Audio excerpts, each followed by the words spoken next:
नमस्कार साथीहरू, के तपाईहरू ब्रह्माण्डको रहस्यहरू जान्न उत्सुक हुनुहुन्छ? के तपाईहरू समय यात्रा र ब्ल्याक होलको बारेमा जान्न चाहनुहुन्छ? र के तपाईहरू एलियनहरूको बारेमा विश्वास गर्नुहुन्छ?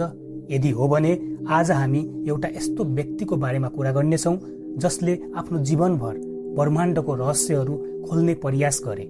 एउटा यस्तो वैज्ञानिक जसको दिमागले सम्पूर्ण ब्रह्माण्डलाई नै जित्यो। उहाँको जीवन एउटा रहस्यमय कथाभन्दा कम थिएन। हो, म कुरा गर्दैछु महान वैज्ञानिक स्टिफन हकिङको। आउनुहोस् स्टिफन हकिङको रहस्यमय संसारमा प्रवेश गरौँ।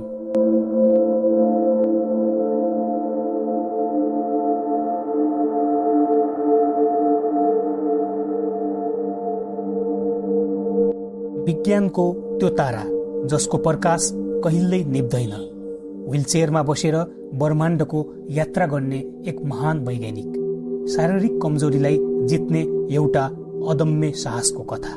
1642 जनवरी 8 का दिन महान वैज्ञानिक ग्यालिलियो ग्यालिलीको मृत्यु भएको थियो। त्यसको पूरा 300 वर्षपछि 1942 जनवरी 8 का दिन स्टिफन हकिङको जन्म भयो र दुनियाँका सबैभन्दा महान वैज्ञानिक अल्बर्ट आइन्स्टाइनको जन्मदिन स्टिफन हकिङको मृत्यु भयो।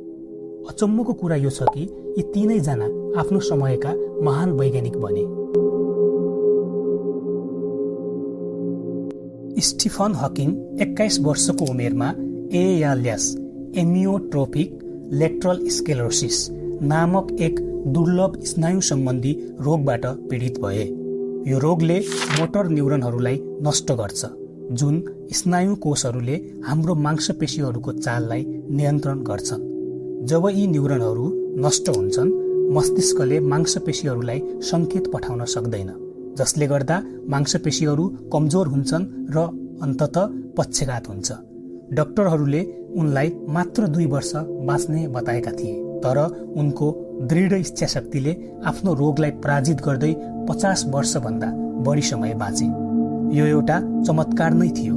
डाक्टरहरूको भविष्यवाणीहरूलाई झुटो साबित गरिदिए, मृत्युलाई जित्ने वैज्ञानिकको रूपमा चिनिए। हकिङले आफ्नो जीवनको अधिकांश समय व्हीलचेयरमा बिताए। उनले आफ्नो शरीरको अधिकांश भागको नियन्त्रण गुमाएका थिए, तर उनको दिमाग सधैँ सक्रिय थियो। उनले आफ्नो अनुहारको मांसपेशीको मद्दतले कम्प्युटर चलाएर संसारसँग कुराकानी गर्थे। हकिङले ब्ल्याक होल र बिग ब्याङ जस्ता